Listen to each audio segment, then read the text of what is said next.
Hey, imagine selling a product that half the world needs. Once they start buying it, they can't stop, but have to keep on buying it for decades. It's taxed unnecessarily, you can't outright advertise it, and the market is dominated by global brands. How's that for a business and marketing challenge?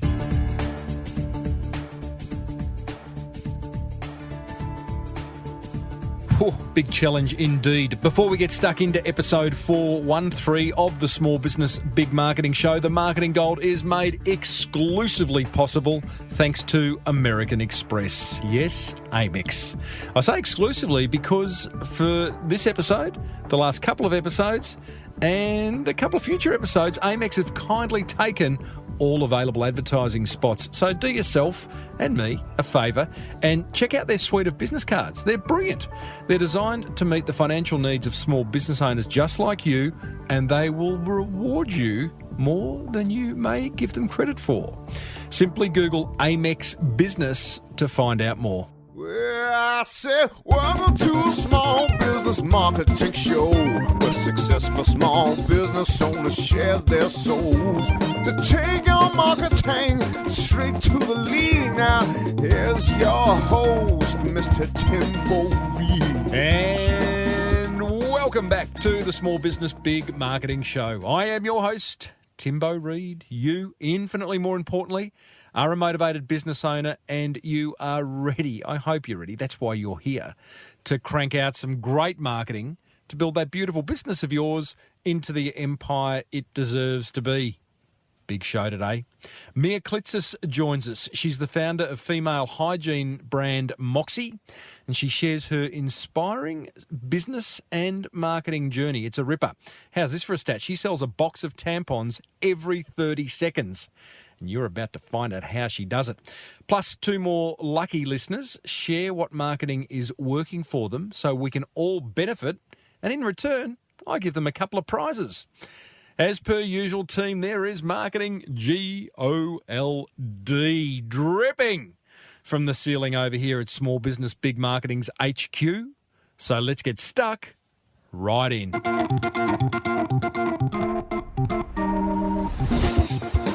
Hey, I'm proud to announce that you and I will be catching up with my beautiful daughter, Stephanie, next week. She joins us on an interview with two 24-year-old Instagrammers who have created a number of fairly significant businesses from their combined 1.6 million following. But right now, let's meet today's guest, Moxie founder, Mia Klitsas. By the way, you can watch this interview over at smallbusinessbigmarketing.com/413 as I Facebook lived it, which I'm doing more and more of and getting some great engagement from you guys. So thank you. That video's already had a few hundred views. Now, Mia is a Melbourne-based entrepreneur with a passion for social entrepreneurship and women's rights. Her Moxie brand of women's personal care products can be found, how's this, at Woolworths, Coles, Priceline, Chemist Warehouse. Wow! They are seriously big distribution contracts. And in an Australian first, Mia recently launched the very cheekily named Moxie Box Club. That will all become clear later. A fully customisable online subscription service for women's personal care products. It's brilliant. She gave a box to my daughter, Steph, and boy, oh boy, it is an impressive customer experience, I must say. Now, what Mia has achieved is no mean feat, given just how dominated the women's personal care category is by huge global brands with extremely deep marketing pockets. You're going to love this chat. We cover everything from how Mia got the idea to market to how she secured deals with Australia's biggest supermarket chains. Plus, Mia shares some of the highs and lows of growing a business like Moxie. One of her low points involves losing $500,000 worth of stock in the very early days. She's here to tell the story. I started off by asking Mia where the idea for Moxie came from. What started as a bit of a running joke between two friends 13 and a half odd years ago eventually became my career to date. What was the running joke? putting tampons in tins so they would stop rolling around in my handbag. That was it? That was it. Love it. Yeah, it was a personal pain point of mine and something that I had kind of struggled with as a young woman and something that I know my friends had struggled with. And, the more that we talked about it, the more we realised, gee, there's potentially some opportunity here. No one's really doing anything in this space. They were mostly boxed. Yeah, so mostly fall out of boxed. the box, right? Yeah, so they traditionally they come in flip-top boxes, basically cardboard boxes that cigarette packs. Yeah, sort of. Well, yeah, pretty much Yes. like mini cigarette packs, and they always break open in your bag. The tampons fall out, they get damaged or they get grubby, and you don't want to use them after that. So, yeah, I just really thought that it was the most feminine product. It's the ultimate feminine product. Like, it's something that women have to carry all the time. Yet I felt that the offerings on the market were kind of anything but feminine, not functional, not particularly pretty. Were you looking for a business idea? No, not at all. No, I was a marketing student. I was about to graduate. I was doing an internship at a multinational in product development. I actually didn't really know where I wanted to go. I didn't quite know. I think I always had a sense that I would do my own thing. I'd come from a background of family business. My father had his own business. My partner at the time, who's now my husband, was in family business. So I think I kind of always had a bit of a spark to do something, but I certainly was not looking on the hunt, so to speak. Yeah. So what did you do? Go, okay, because I hear this a lot where, someone has an idea, they've experienced a problem and they've gone, gee, I wish someone would do something about that. And they go, well, no one does anything about it and things remain the same. Yeah. What did you do in order to start the Moxie business? I think just on that point, I think it was good that I was young and quite naive. I was 22 and had very little responsibility, and so there wasn't a lot holding me back from that perspective. I think perhaps had I known then what I know now and what I've learned. Yeah, gosh. Perhaps I wouldn't have done it. Okay. It might have scared me off. So I think a bit of guts, some determination, some bit of stubbornness, naivety, all rolled into Nothing one. wrong with any of that. Yeah, and no, in hindsight, I think that's actually what made it work. Have you managed to kind of hold a bit of that? Now, what are we talking, 10 years on? Oh, gosh, 13 years on. 13 years on? Yeah. Do you feel like you've been corporatised, or have you managed to maintain that entrepreneurial small business kind of gut instinct? Yeah, I think I have. It'd be interesting to ask my colleagues what they think about that. What's it feel like? Can you describe that feeling? Yeah, it's so interesting. It's really it's quite empowering to be able to develop your own ideas and then see them come to fruition, which, unfortunately in marketing, I have a marketing background. Sometimes in marketing roles you may not necessarily get to experience that. You might just be one small silo in a much bigger business, and you don't necessarily get to see those ideas come to fruition. So for me to be able to take something from concept to conceptualization to commercialization is it's pretty awesome. Word. It's pretty awesome. Some would say it's an overused word, but I completely get what you mean when that feeling of being a small business owner versus a cog in the wheel. Yeah. We talk a lot about the cubicle escapade on this show, and I know they're listening. All got an idea, just desperate trying to... Bless them. Yeah. Yes. So, okay, so you have this idea, tampons in a tin. You take it to market. Yeah, so we pretty much developed it within 6 months, which in hindsight is mad.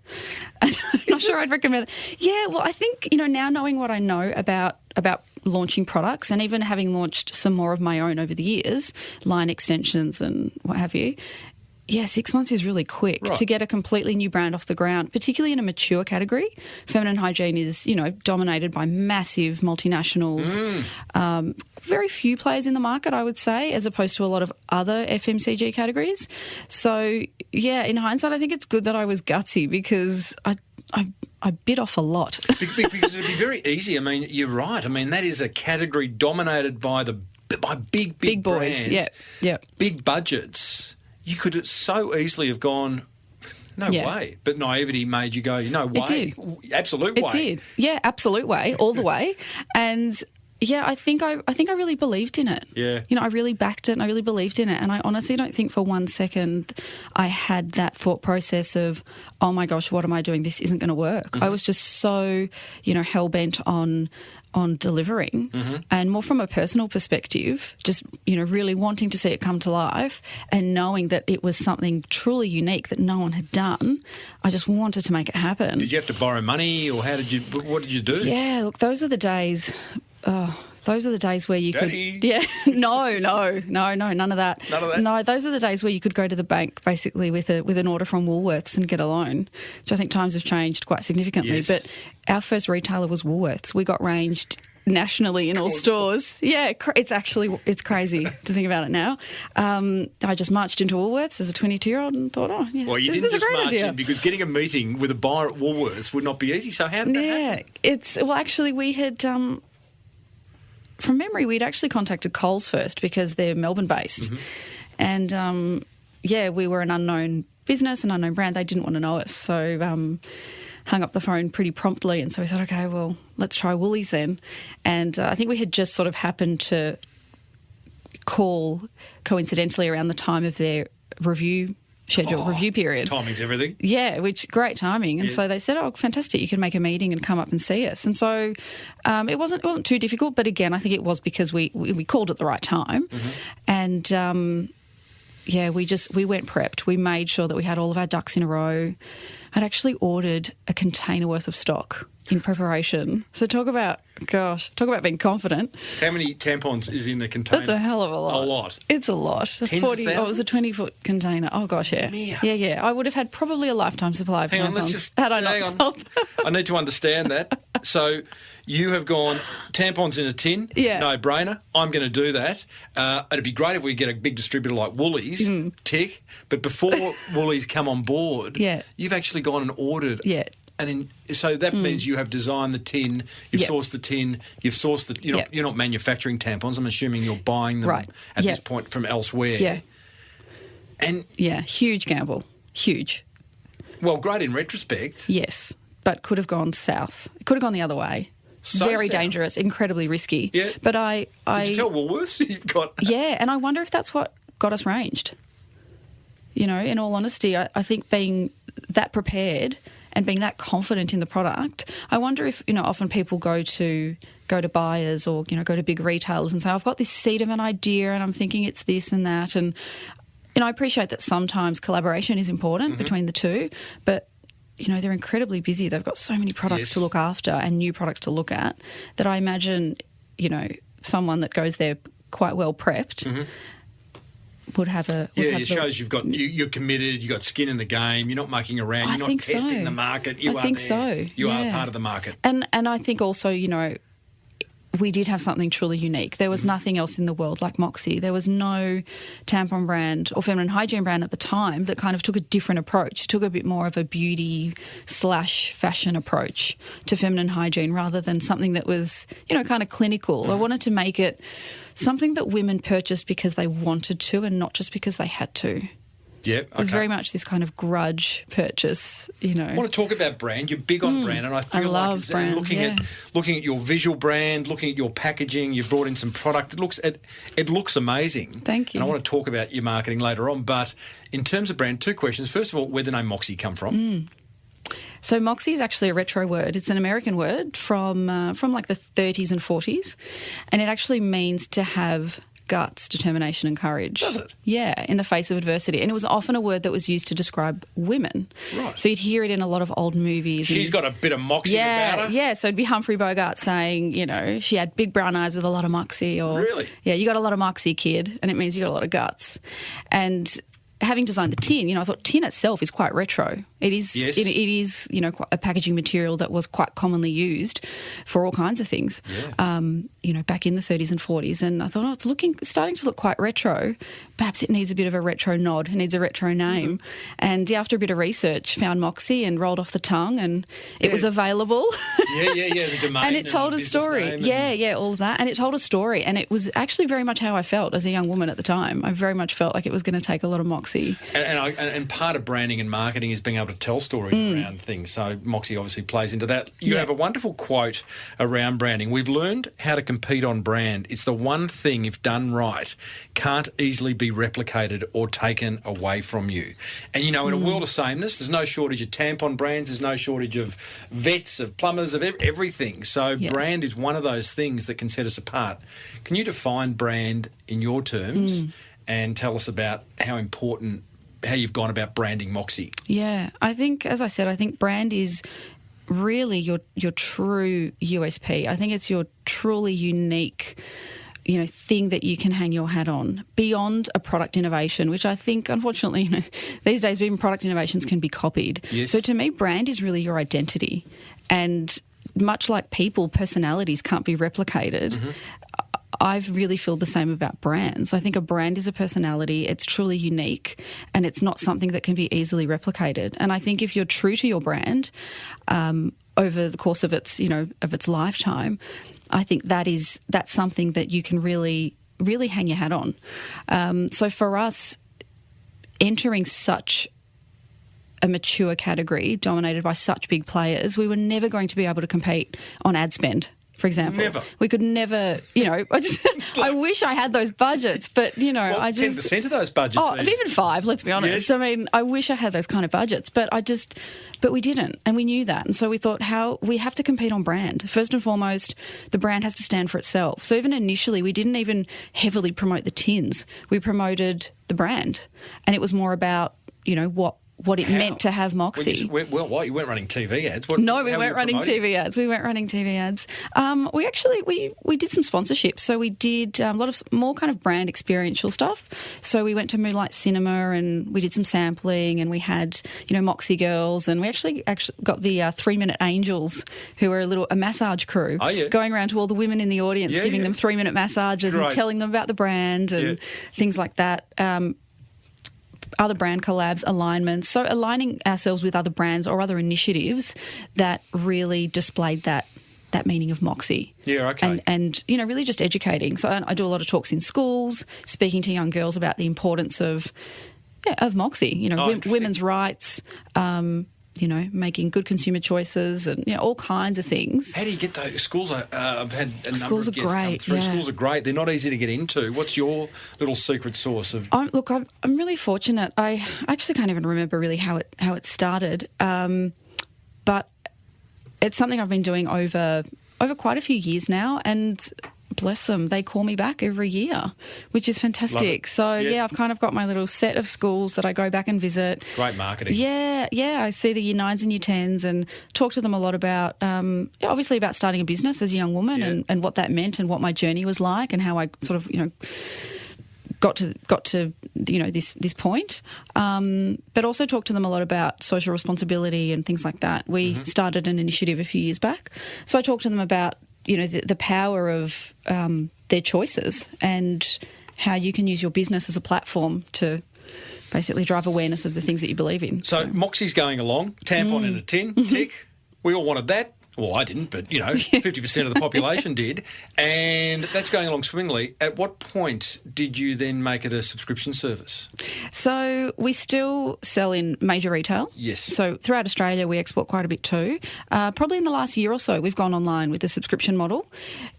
This is the one product, like personal care products, feminine hygiene, is the one product that women unfortunately have to buy monthly. So it is something we need constantly. And it's kind of also the one thing we often forget to buy. Because it is that grudge purchase. It's not like, it's a lippy or it's chocolate or it's bread or milk, even though it is a necessity, because it really only is needed or used kind of that 1 week of the month. We often forget. We're often caught out. We run out in the most awkward of situations. And so I thought, Moxie really, again, it was all about solving pain points for women. This was another one. Stop that fear of running out and have it at the ready and available for when you need it. Was no one else offering a monthly subscription? No, there's a couple of smaller players around. So I get my blades on a monthly subscription. Yeah, brilliant. It makes so much sense. And I think now, we're so time poor. We're buying so much online. We're on our phones all the time. It just makes sense to, at the press of a button, be able to have that convenience. And I thought it was a perfect fit for Moxie, perfect for our customer, something that they were asking for. Have you been overwhelmed or underwhelmed by the take up of the subscription service? Fair question. And while you're thinking about that, I'll give you some thinking time. Oh, great. Because part of that is you continue to compete in a very busy category. I worked at an advertising agency when I first came out of uni who had the Stay Free Libra account, and I saw the budgets and I saw the work gone into it. So you were competing in a very... And yet Moxie for me, and I'm not part of your target audience, I hadn't heard of Moxie until I came into contact with you. Yeah. So, the underwhelmed question is both about the subscription service take-up and the brand take-up. Yeah, it's quite interesting. I feel like people will definitely resonate with the tins. So as soon as I say, often I find myself saying, Moxie, and they say, they look like they're ticking in their minds. And then I say, the tampons in the little tins, and they say, oh, yes. So we've kind of been careful not to just be known about the tampon, not to be known or defined by the tampons in the tins, but it is such a core, unique offer, so it's a bit difficult not to be. So I think we've definitely got some work to do still in terms of awareness. I think even 13 years later, we still definitely have work to do. The subscription has really kind of floored me, particularly in the last couple of weeks. Last couple of weeks? Just the last couple of weeks. So Box Club, as you see it now, Moxie Box Club is in its third iteration. Can I just say, a few websites later, box, and we're going to talk brand and copy later. And I'm glad you've raised it because I can now raise it. I'm glad you've picked it up. Fantastic. Yeah, excellent. We'll come back to that. Great. Little teaser. Subtle, just some little subtle cheekiness, which is very Moxie. What's happened in the last... Yes, it is. Yeah. Being clear on your brand and part of your personality. And being true to that. Yes. It is. It's being a little cheeky. It's pushing the envelope just a little bit. It's not being crass. But it is what makes us unique. You walk the line of crassness, but I think it's hilarious. Well, I think polarising is good. Yes. I think that's worked for us in the past. I'm digressing, but Well, I think we're going there. So let's just... I will read that line, which was at the end of your... which one? the end of your video. Your box may be unpredictable, but ours isn't. I mean, I think that's genius. It's a bit naughty and a bit cheeky. Yeah. But it is. It's about owning that. And if it polarises, then... Yeah. You can't be everything to everyone. Be the black and gold tampon if you want to be everything to took the words out of my mouth. And I knew that from very early on, and I don't think we've ever tried to be everything to anyone. As long as we're something to a decent number of women, then, that's good for me. It's not going to be for everyone. I think if it were, then it would be quite generic. As you said, it would be, a private label or a black and gold or something. And it's not. I want the Moxie user to... Black and gold make tampons? Yeah, there certainly are home brands. Yeah. Stop it. Yeah. Hello to the black and gold people listening to Hello. So going back, you said the last 2 weeks you've been last 2 weeks it's just really kind of taken off. And I wonder if it's just, being online kind of has there's this, a viral nature to it. It's... But what did you do in the last what have you done? Can you trace it back to... We're looking at it at the moment. That's the thing. I just think any marketing or any advertising, 50% of it works. You just don't know which 50%. Beauty about online is that it is traceable. It is trackable. It's a lot more measurable. And so we're really sort of trying to get our ducks in a row and trying to figure out exactly what it was. But I think, again, it's this shareability. It's girls telling their friends. I mean, I'm noticing it on our Facebook page, which gets a heap of interaction. Like the engagement's kind of crazy. Women tagging friends or tagging their daughters. And so I think it really is about word of mouth. But online is just so rapid. Mm-hmm. It's so quick. Yeah. Whereas I remember back in the day, we'd put an ad in Cosmo or Dolly or something, and it could take months to see any kind of result, if at all, because, again, we may see a spike in retail sales, but could we attribute that to the ad, in Cosmo? Who knows, really? Whereas there's a direct correlation between what you do, for example, on Facebook and the results through your sales funnel. Which is really exciting to me. It really excites me. Yeah. Well, it's trackable and, it's proof of you're either doing something right or you're doing something wrong. Yeah. A slight digression. Do the tins add much to the price? Oh, yeah. They do? Yeah. It's not a cheap product to make. Yeah, I imagine. Wouldn't recommend it. Yeah, it's not. But, again, it sets us apart, and it's just something that we're prepared to take a hit on because it is part of what makes our brand unique. Yes. So along with the personality, I think with any brand, you can have a great brand, but the product has to deliver as well. It still has to be functional. It has to be at least as good as the competition. Yep. For it to be successful. So, yeah, we take a hit, but yeah, it's important. We are having a chat to Mia Klitsas, who is the founder of Moxie, it is a tampon subscription service, but it's also available through chemists, and supermarkets, and just having to get the Woolworths account as soon as we started business. I love that. I want to talk marketing, but before we get into that, I want to talk politics, which I never do on this show. It bores the pants off me, and I'm not very good at it, right? However, do you lobby government? Because of this, our government in Australia applies GST, 10% tax, to tampons, which is a necessity. Yeah. So does that get your back up? Do you lobby government, or do you just leave it alone? Ooh, politics, my least favourite topic. But it does seem unnecessary to tax necessities. So before we get Mia's take on this, here's a business tip thanks to our exclusive partner, American Express.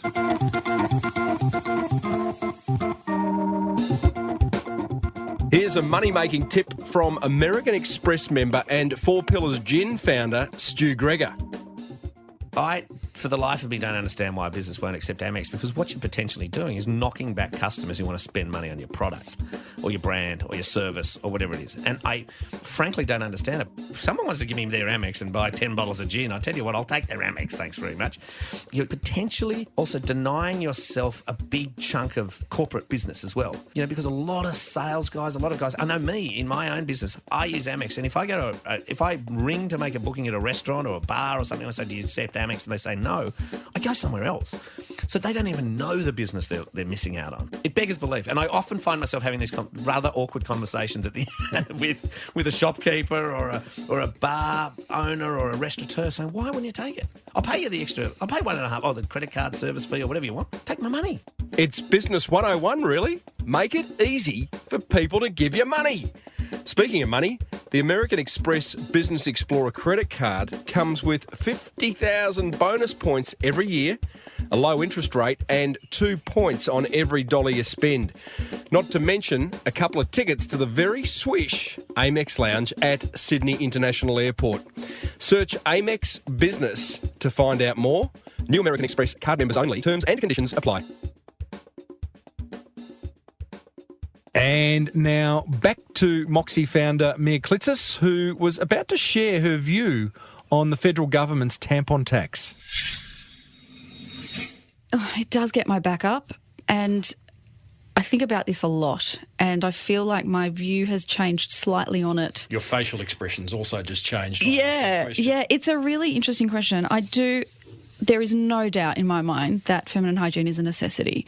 I think, being in a developed country, we are very fortunate that we have access to these products, but they are a necessity unless the rest of the population would be happy for us to just, dare I say, bleed freely, which is not really good for anybody. I mean, each to their own, but really it's not ideal. It's not ideal. No. They are a necessity. We really can't do without them.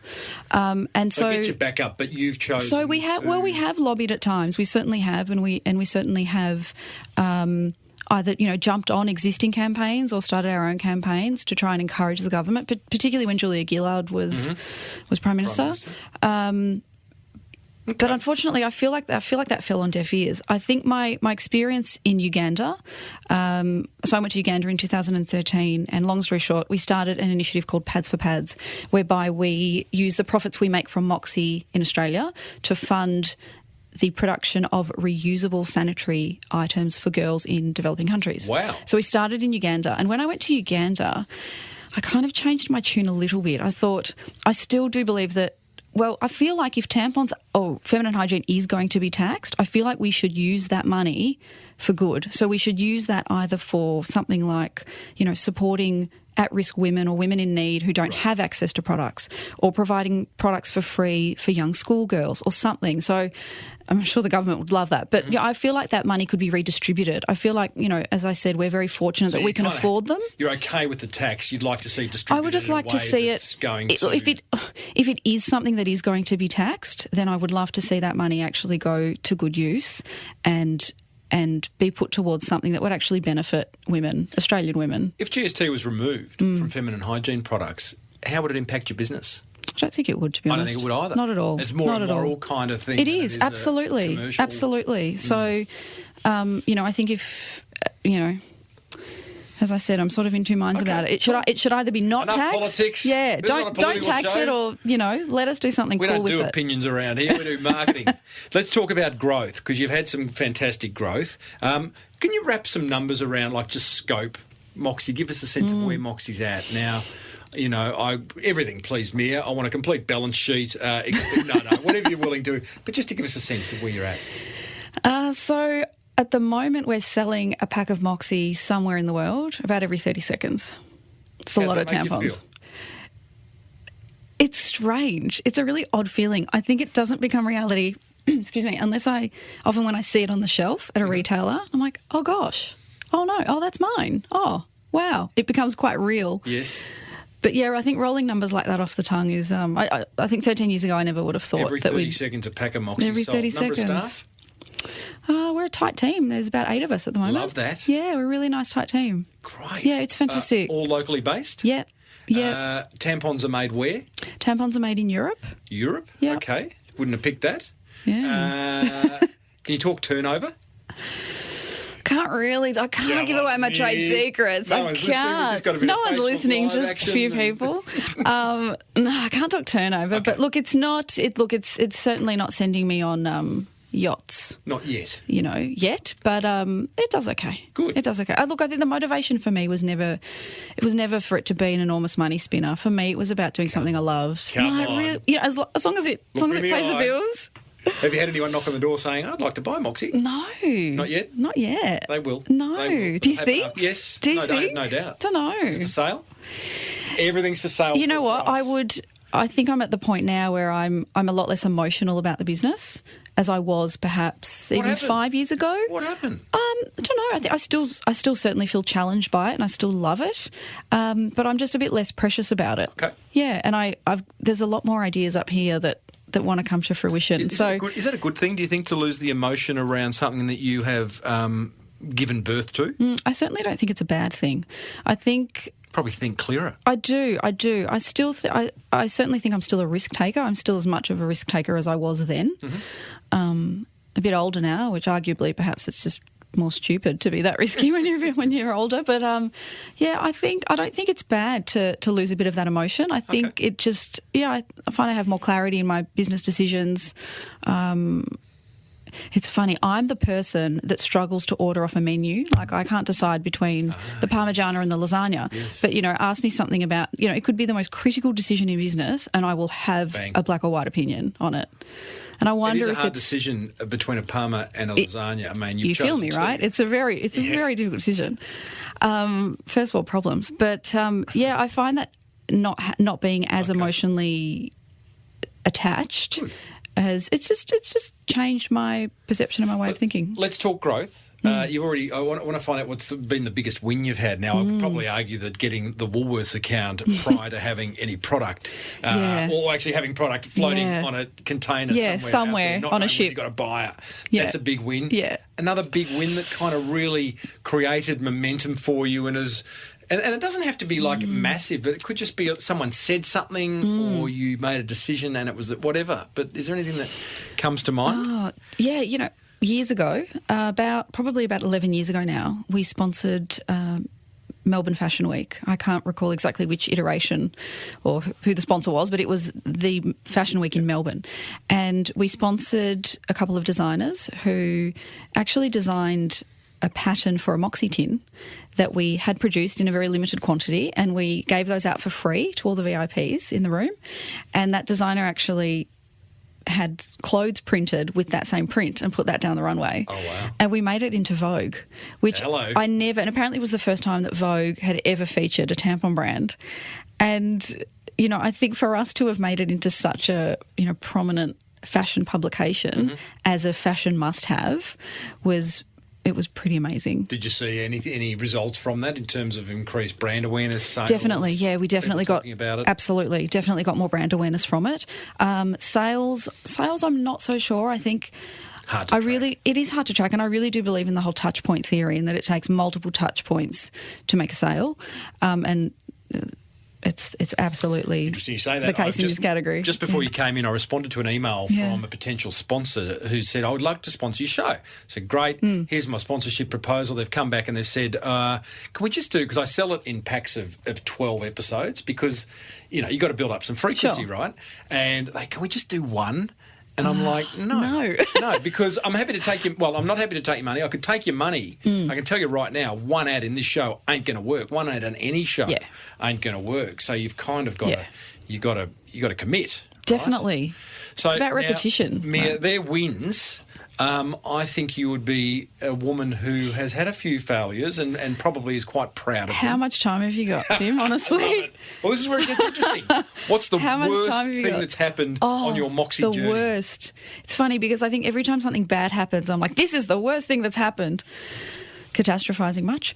Welcome to that club. Yeah. I'm a big believer in failure. I think if you don't fail and fail often, I just think fail fast and recover quickly if you can. Failure is really important. I think it's what's helped us grow and it's what's helped us learn quickly. I'd say one of the things that, again, I don't know if I'd call it a fail because I think we would have done it anyway. I'm not a what if person. I'm the person that would jump off the bridge just to see what's underneath it. I'd hate to wonder what if. Yeah. So we had an opportunity to export Moxie in 2009 to the UK. Mm-hmm. So we got interest from a very, very big retailer over there, and they wanted to range us, again, in quite a significant number of stores, and we thought, this is fabulous, but perhaps a little too premature. We actually didn't even have a full suite of products, so we only had tampons in our range. We hadn't yet extended into pads or liners or anything else. Just on that, it'd be worth noting for the listeners, you have extended. You got, as you say, pads, you've got hot water bottles, you've got chocolate, you even sell Nutella we do. on your website, which I think is a fantastic idea. Anything that a girl needs for that time of the month. Sometimes it's just a little jar of Nutella to take the edge off. So great, all part of the brand, work. all that little cheekiness of the brand showing itself. Okay, back to this UK retailer. Yeah, so as I said, we were, I don't think we were really prepared, and we kind of got a few threats. They sort of said to us, well, look, if you guys don't do it, if you don't deliver this product, we're going to rip it off and we'll do it ourselves. Wow. And we thought, no, we can't let that happen. And so off we went. So we actually then developed a full suite of products. We developed pads and liners, enormous investment, found a warehouse in the UK, fell into quite a bad deal. Sounds like you panicked. No? Or not did sure something that you needed to do at some point anyway? It was going to happen either way. That's what I mean. I think it was bound to happen. We certainly learnt a lot from it. It was a bad deal. It was really onerous, and in hindsight, it wasn't great. It taught us a lot about export. Export's really tough. It sounds easy and it sounds really exciting, but I think maintaining that kind of business on that sort of scale at a distance is really, really challenging. And it's even difficult to find the right agents or the right distributors. So I think finding the right partners is critical. Like if it is something you want to explore as a local brand, finding the right team, the right people around you is really Would it be important. fair to say that at that point in time, in 2009, when you get an offer from a UK retailer, that you probably hadn't even bedded down Moxie in Australia? No, that's right. Or New Zealand, the local region. Absolutely. And going to the other side of the world. Yeah, absolutely. It was just too premature. Okay, but it forced you to extend the product range, and look, it did, and eternally grateful. It did, and now I say it is ace. I mean, I'm looking at the box here, so to speak. Wow, so many gags. I reckon I've been so good. Hours of fun. But it's beautiful. So, and you've bedded it down now. Tell me, you also got involved with the wrong partner, and did you lose $500,000? Yeah, that was another UK story. So it was our warehouse. Don't go to the UK. Don't. They're all crooks over there. Oh gosh. Oh jeez. What were we doing? What were we thinking? So we found a warehouse. Basically, we needed an on-site warehouse to dispatch to the retailer, and we found this guy and talked the talk and went to we actually flew over there and went to the warehouse and spent a significant amount of time with him, and everything was fantastic. Long story short, within about 6 months he went into liquidation, and I forget exactly what they're called, but there's a set of legal terms in the UK that all warehouses are bound by, and basically it's in their favour. It basically says if they lose your stock, you can't do anything about That's it. your problem. Yeah, so he went into liquidation. God knows what happened to our stock, but he had about $500,000 worth of it. Oh, man. And off it went. When was this? 2010-ish. Took us a long time to recover. Tell me about the mindset then. You're a young woman in business. Yeah. Sounds like, well, you just made a wrong decision or taken for a ride Yeah. or someone's taken advantage, whatever. How are you strong of mind enough to go, well, it's okay? Or did you go fall into a heap? No, I think we went, it's okay. It's going to be okay. It's funny, my business power partner to and us. we always look at each other when things really go down like that. We look at each other and we say, or if we're making a very risky decision, we often look at each other and say, right, what's the worst that can happen? And I think at that point we got to, we might lose our houses. We said, okay, but we're still around. Okay, we could start again, maybe. Okay. All right, cool, let's do it.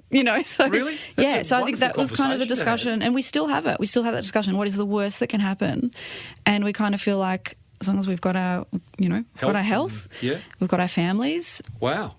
The rest is just bonus. The rest is a bonus. If everything else in life comes off without a hitch, then fantastic.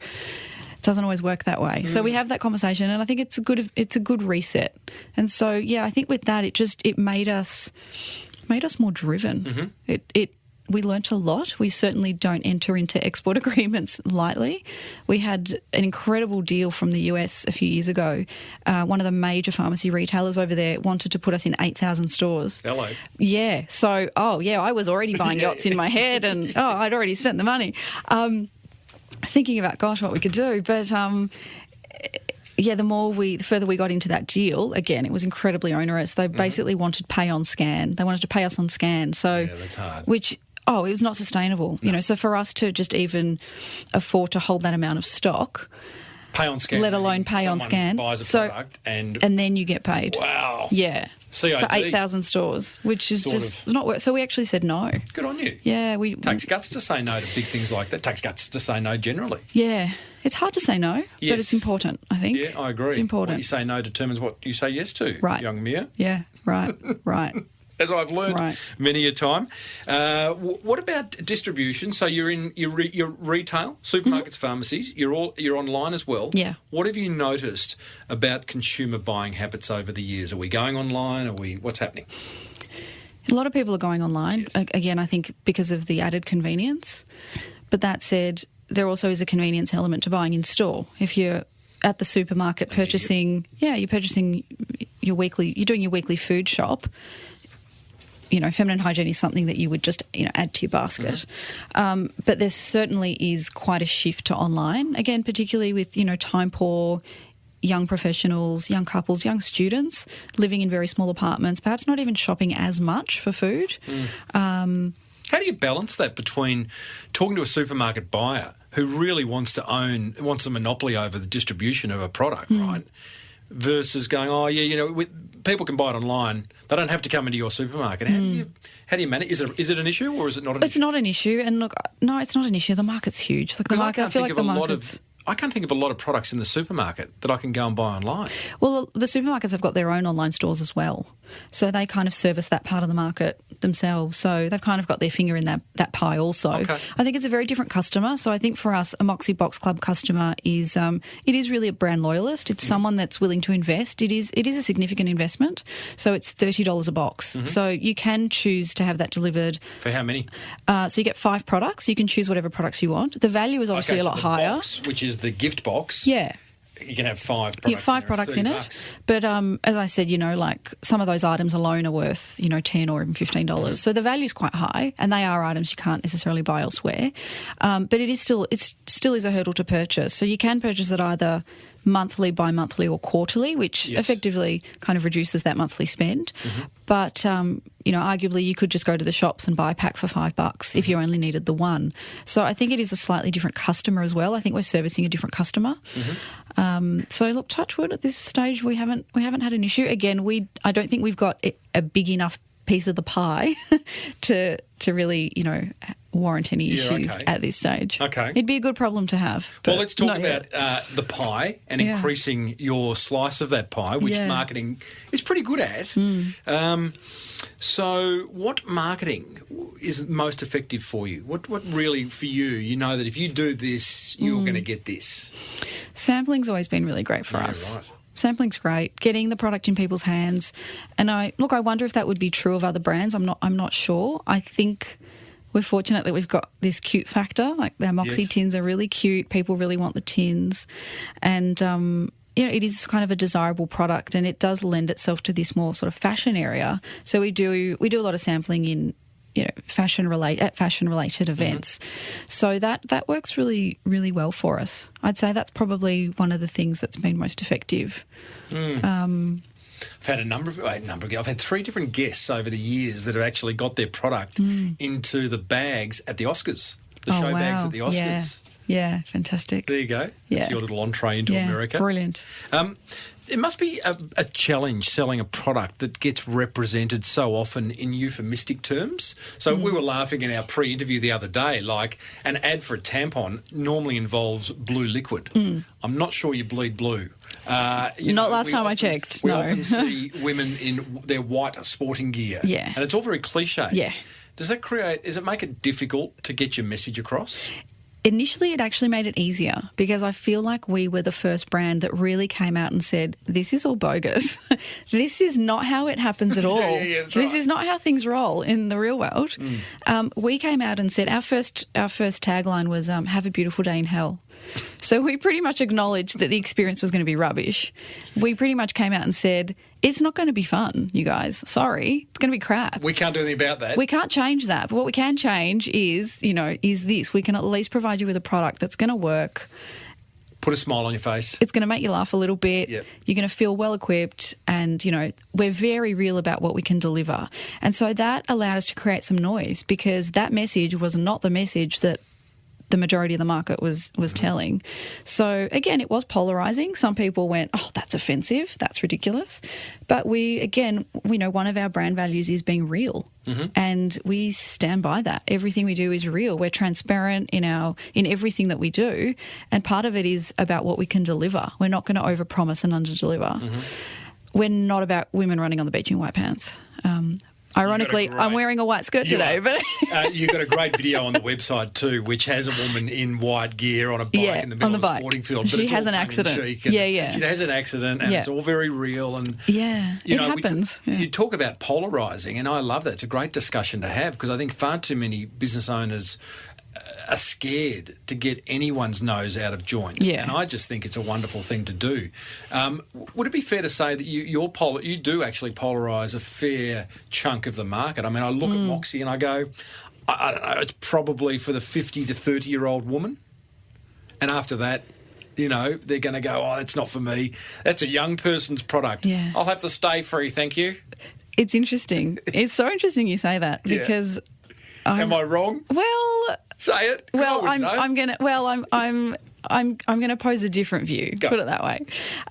So I would say that I think where we sit is, or where we like to think we sit is quite an aspirational audience. Yes. So we are slightly older, and when I say slightly older, I mean 18 plus. So a lot of brands in this space will target first-time users, which makes sense because if you get them when they're young and they stick to your product, then they use it, indefinitely. But again, we knew we couldn't compete head-on. So we chose a slightly older audience, and as I said, Moxie's the brand that you buy because you like it. It's your own choice. So it's not the brand mum buys. It's the brand that you buy because you like it. So we went 18 to 24-ish as our core. And we found that the young girls, so the 15-year-olds, want what the 18, 24-year-olds have got. Yes. And the 30-plus women, which I'm now in that bucket, they want to be younger. So it's a really, it's an interesting place to be. And that said, I've got, wonderful 50-plus-year-old women that email me and say, I don't necessarily need to use these products for their core use anymore, but I'm using them for some other things or for freshness or whatever. And, thanks for providing something so thoughtful that still resonates with me. So it's really interesting that it actually does appeal to a much broader segment. We do kind of target quite specifically, which we have to make our marketing effective, but it does certainly go above and below How do you keep those your age finger on the points. pulse of what your tribe is thinking and talking about? Do you actively ring customers? Do you stand? I had a fellow who I worked with in advertising many years ago who looked after a lot of FMCG products, and what he would do is he would get the marketing director of a big FMCG brand to go with him to the supermarket to stand in the aisle and watch people buy a product from that category. Yeah. And then they just watch, and then sometimes they go up afterwards and say, "Why'd you choose the cornflakes over the Vitabrits?" Or, which I think is brilliant. How do you stay in contact? That's really difficult in this category. Like it's as I said, it is a grudge purchase, and it's quite an embarrassing purchase, unfortunately. But there's still a stigma attached to purchasing feminine hygiene products. Really? Yeah, there is. Again, not everybody. From where? And I find it's kind of the older women that are still a little bit embarrassed about buying it. Right. Again, not everybody, but there still is a bit of a stigma attached to it, which we're trying very, very hard to change. A bit like buying condoms, really. Yeah, it is. It is. I do. I put it in that camp. Yeah, I put it in that camp. Yeah. And so, yeah, we try not to sort of shadow women at the point of purchase because. Yeah, It'd be a bit weird. It's a bit strange. Well, maybe. I mean, it'd It's be a weird bit if a odd. bloke did it. I don't think if you went up to a woman in the aisle of a supermarket who's just put some tampons in a trolley and you said, "Hey, listen, I'm Mia, I own Moxie." That would be weird. I don't think it would be. I think it'd be incredibly valuable. I'm going to Could you try do it that and report back. Thank you. I will. Thank you. What I about will. social media? Yeah, social media is great. So I'm really heavily involved in all the customer service stuff that we do. So I touch all of it. So all the customer inquiries come directly to me. Wow. And I monitor all of our social media pages as well, which is, I think I've bitten off quite a chunk. But I love That it. sounds like I love it. Control freak. No, I think it's been really wonderful, and I think on both sides. I think it's great for me to really understand my customers and to know what they're saying. And I'm not, I don't get offended if someone has a suggestion or a complaint or whatever it may be. I'm all ears. I really embrace it, and I think that's really important to do as a brand owner. And I think on the flip side of that, I think customers are really appreciative that someone has taken the time to No actually get back to them. And the owner. Yeah, and I That's think ace. sometimes it's not easy, but I think it's really important, and it really allows us to stay in touch. So I really kind of understand where they're at all times and what they're saying. And they know that they've got this direct link to the brand as well. And I feel like in a way it kind of makes them feel a little bit more like they're part of something, which they are. You've got 54,000 followers on Facebook. You have got 5 on Insta. I was surprised to see that. I would have thought Insta is your bread and butter. No, Insta's hard. It's just really hard. that is. Yeah, it's really baffled us too, to be Right. honest. Facebook is amazing for In what us. way? I wonder if it's because it allows us to have more of a discussion. Yes. So again, Moxie is kind of the brand that is, it is quite vocal as a brand. We like to open up cans of worms, so to speak. We have an opinion on things. We're not scared to voice it, and we encourage our Moxettes. So our customers are called Moxettes, which they've called themselves Moxettes, which I absolutely love. So we encourage our Moxettes to have an open dialogue with us, and Facebook really allows for that. Instagram, not so much. I feel like Instagram's a bit more of a visual diary. Yeah, absolutely. And I kind of appreciate that perhaps women don't necessarily want to see images of their tampons every day in their Instagram feed. So I think they do different Or things. their Facebook feed. Or their Twitter Facebook feed. Yeah. So it's just about the conversation that we have, and I think we're just doing a better job of it on Facebook than we are on opening up cans of Instagram. worms is a strategy that works for you, being opinionated on Facebook. Yeah. Give us an example of a post that's really worked its pants off for you. Oh my goodness, I'm trying to think of on the spot. Yeah, Or maybe just there are certainly particular kind of post. Yeah. I can't think of one exactly off the top of my head. I wish I knew. I would have come up with one, because we've had quite a few, to be honest, and they get like tens of thousands of hits. Like Right. It just floors me every time. But it might be something to do with there may be a women's rights issue happening somewhere in the world, or it might be a legal case, or there's something going on, Yep.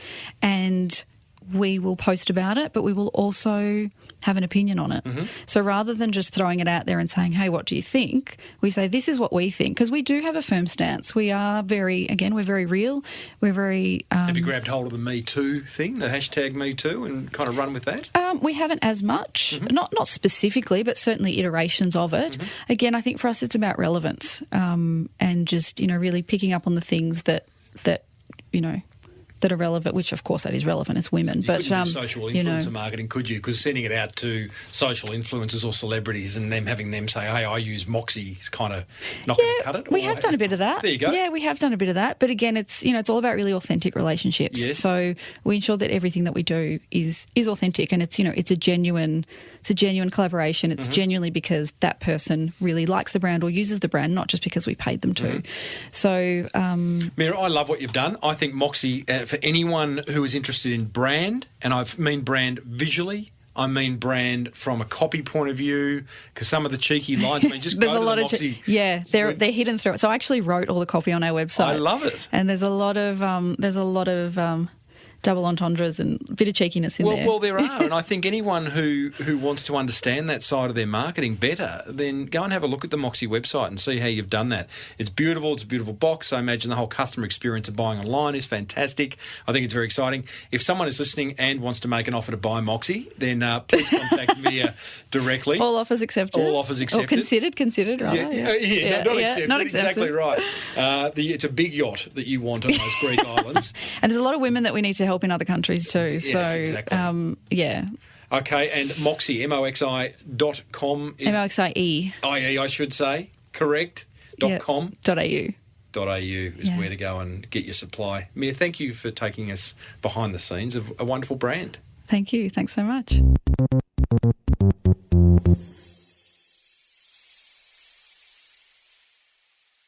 Well, there you go, team. Moxie's Mia Klitsas. What a brilliant story of highs and lows. Coming up, thanks to American Express, I share my top 3 attention grabbers from that chat with Mia. Plus, we are going to hear from, and I will reward 2 listeners who are having great success with their marketing thanks to this show.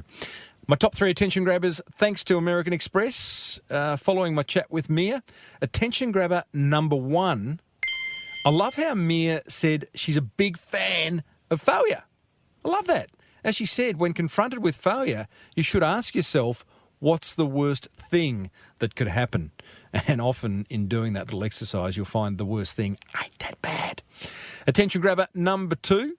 I couldn't agree more with her view that we should all work harder at injecting massive amounts of personality into your marketing messages.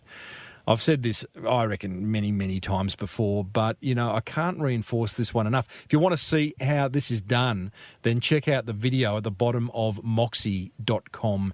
It's absolutely hilarious. And another past guest who does this really, really well is Andre Eichmeyer and his team from Vino Mofo, the online wine store. Very impressive. I'll put a link to that in the show notes as well. Attention grabber number 3. I'm impressed, so impressed that Mia is so active responding to her tribe on social media. I think the big lesson here is that business owners should get more involved at the coalface with their customers. As a customer myself, I love hearing from the boss, as opposed to a call centre or customer service rep. I know sometimes that's what we've got to do, but if you're the boss, the founder of your business, go on, reach out to a few clients every now and then, personally, face-to-face, over the phone, however you choose to do it. That's what grabbed my attention. You can find the Facebook Live video of that interview, plus links to all the resources mentioned over at smallbusinessbigmarketing.com/413. Come on down. It's Timbo's Monster Prize Draw. Oh, yes, indeedly doodly. It is that time of the episode. I think I might go as far as saying one of my favourite segments for 2 reasons. We get to hear what's working from other listeners, other small business owners, and I get to give away some prizes that have been donated by past guests, very generously donated. Some great prizes to be won. To enter, this is all you got to do. You got to email me, tim@timreid.com.au, and that's REID. Tell me one idea you've implemented from listening to this show, what impact it had on your business, and if I read it out on air, bang, you receive a prize or 2. And how's this? You go into the draw to win a hot lap in a Porsche with past guest and racing car driver legend, Steve Richards. And that's valued at $2,500. That'll go to the letter of the year later this year. Pretty simple to enter. Okay, let's find out who today's winners are. And the first one is Sam Hemphill from Meum, meeum.com. He says, "Hi, Tim." Hey, Sam. "We've started publishing our testimonials to our site as well as on Facebook and Instagram." Genius. Now, he's put a link to some of these testimonials. I'll check them out. Here's the thing, before I tell you just how successful and effective this little marketing play is, these aren't video testimonials. They're not audio testimonials. They're just text-only testimonials. So nothing fancy, but great testimonials nonetheless. Back to Sam. He says, "It's made a big difference, and our ticket sales have definitely gone up since implementing this. We train small business owners, school teachers, and others how to build websites using HTML and CSS." Oh, geek alert. Didn't see that coming. Back HTML and CSS. What's going on there? Back to Sam. "The testimonials have also decreased the number of phone and email inquiries we get, even though our sales are up, as I'm sure future students have greater confidence from reading them." So that's a great lesson. You know, you're reducing the need for customer service for more inquiry. You're building trust from these testimonials. And as a result, people are pre-sold before they call Sam. Sam says, "Thanks. P.S. It's one of our business goals to be interviewed on Small Business Big Marketing show within 12 months because we're going to be that successful." Well, Sam, mate, I just hope you are that successful. And absolutely, I would love to have you on if that's the case. Thanks, buddy, for the letter. You have won a limited edition black leather Orbit key valued at $99 and 2 Amex lounge passes that get you into the Amex lounge at Sydney or Melbourne International Airports valued at $66, thanks to American Express. It's pretty easy, this Monster Prize Draw stuff, isn't it? Who is our next motivated listener and winner? Oh, it is Lena Van Ray of bikeandblend.com.au. Now, Lena is a past guest of this show, as was Ben Newsome, last week's winner, also a past guest of the show. See, I don't discriminate. You can be a past guest and a winner on the show. I love it. Lena says, "Hey, Timbo, congrats on your awesome podcast." Thanks, Lena. "I've been listening to the Small Business Big Marketing show for over 6 years now and still love it." Wow. You got to get out more. "I make notes on my phone sometimes, so I remember to action the learnings. So far, I have implemented from the Jayco interview," that's Jerry Ryan from Jayco Caravans, "business isn't complicated. It's the people in it that are. Get the right people." That was a great learning from Jerry, and I'm glad you have implemented that, Lena. And she also says, "Take care of your customers, employees, and culture, and the rest will follow." I have focused on this over the last 2 years, and it's really paying off now. My business has grown 50% recently. Also, partnerships are key. Love your work, Timbo. Well, Len, they are really great learnings that you've taken from the show, and I'm honoured to be the conduit for you getting those learnings. Lena says, "So many more to implement. Marketing is endless fun. Hashtag test and measure." Yes, absolutely. Test something, measure it. If it didn't work, doesn't mean you've got to get rid of it. Make a slight tweak, try it again. Hope all is well. Lena Van Ray, Bike and Blend. Lena, love your work. You have won a Hunting for George voucher valued at $100. Well, it is. It's a $100 voucher to go and spend at that wonderful online interior design store, Hunting for George. Thank you, girls, for donating that. And 2 Amex lounge passes valued at $66. Thanks to American Express. That's the Monster Prize Draw for another week. Hit me up with what you've learnt on this show. If I read it out, you win. Email me, tim@timreid, reid.com.au.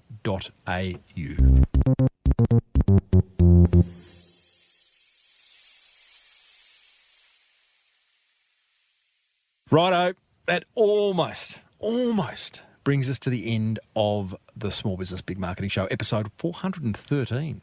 just for another week. Hey, we've previously caught up with some amazing guests. Celebrity personal trainer Michelle Bridges was one of them.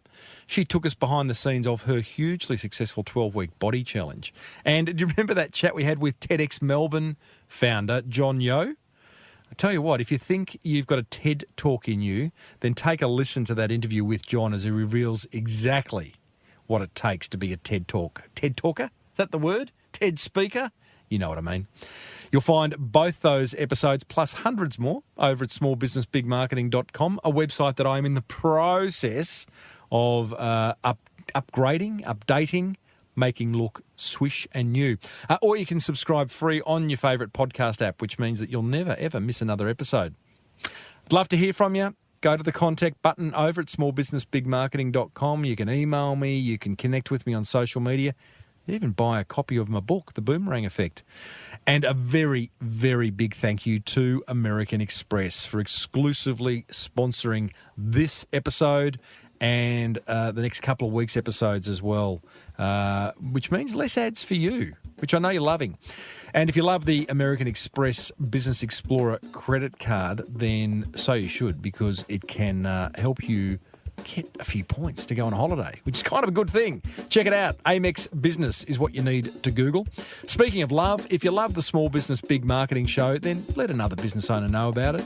Just grab their phone, open up the podcast app, search for Small Business Big Marketing, hit subscribe, and tell them to just choose an episode and listen to it. There's over 400, so, you know, something for everyone. Everyone's a winner. Until next week, I am Timbo Reid, always have been, always will be. May your marketing be the best marketing. Bye for now.